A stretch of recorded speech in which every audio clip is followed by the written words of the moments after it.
Happy weekend.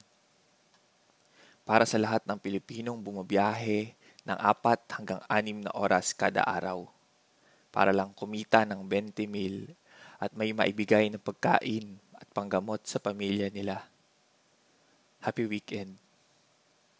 Para sa lahat ng mga Pilipinong nag-aasam ng masaganang buhay, ng sariling bahay na makaraos sa isang kahig at isang tuka. Happy weekend. Para sa mga Pilipinong nagsusumikap tapusin ng pag-aaral, kumuha ng masters, kumuha ng mga certificate para lang ma-promote at tumaas ang kita. Happy weekend. Para sa mga Pilipinong sumubok, at patuloy na lumalaban, magkaroon lamang ng sariling tahanan at hindi na mangupahan. Happy weekend. Para sa mga Pilipinong kinakaltasan ng 15% na tax.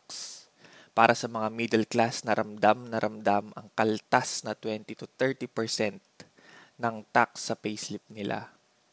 Pero hindi sa serbisyo ng gobyerno at ng mga programang pautot lang nila upang muling mahalal. Happy weekend. Para sa mga Pilipinong akala nila ay hindi sila nagbabayad ng tax, pero sa bawat bili nila ng isang produkto ng soft drinks, ng candy, o ng serbisyo ng pagkupit, ay kinakaltasan sila upang maibulsa ni Congressman. Happy weekend. Para sa mga driver ng Grab, Angkas, Foodpanda, Lazada, Shopee, Lalamove at iba pa, na nananatiling gising sa gabi para makaiwas sa rush hour at makatipid sa gasolina para bawas ang pagod at mas malaki ang kita. Alam nating hinuhulugan pa ng iba ang sasakyan nila. Kaya kailangang kumayod sa gabi, sa madaling araw, at sa umaga. Happy weekend. Para sa crew ng Jollibee, McDo, KFC, SM, Robinsons, Ayala Malls, at lahat ng mga empleyadong maghapong gumagalaw at nakatayo. Nakakapagod, closing ka na, opening ka pa. Salamat sa buhay nyo. Happy weekend. Para sa mga Pilipinong nagtatrabaho sa BPO, ginawang gabi ang araw at araw ang gabi para lang mas malaki ang kita, pinagpalit ang kalusugan para sa mas maayos na buhay sana. Happy weekend. Para sa mga magulang na makakasama ng Sabado at Linggo ang mga anak nila, mga mag-asawang muling magkikita at magkakausap ng may araw pa, hindi pa tulog ang isa.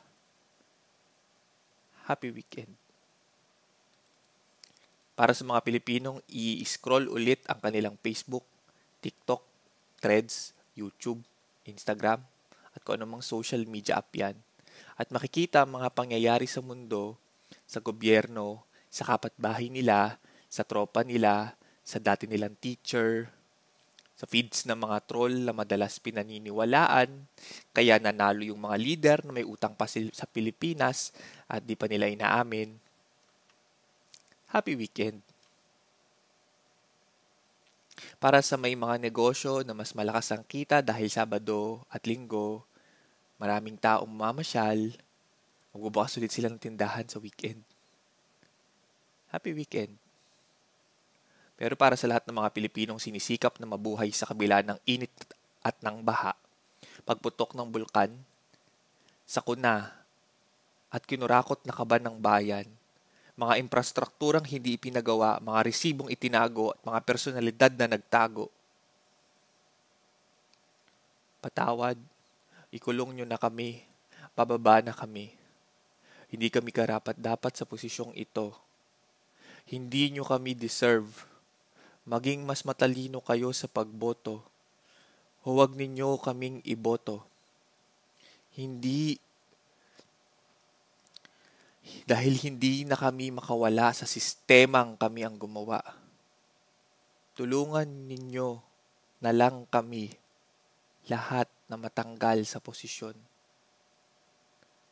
Yan sana ang happy weekend.